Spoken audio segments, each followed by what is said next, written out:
Les poissons vivent-ils une souffrance invisible? Spoiler.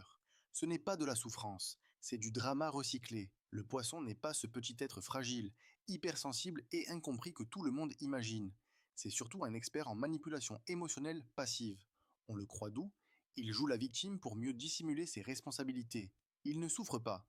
Il s'installe dans la souffrance comme dans un bain moussant, en laissant les autres porter la charge émotionnelle.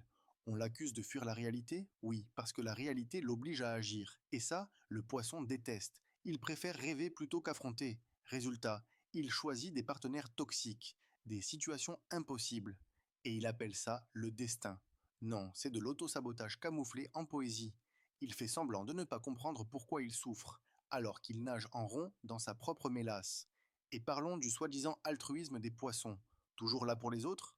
Faux. Ils donnent pour se sentir supérieurs, pour valider leur ego spirituel.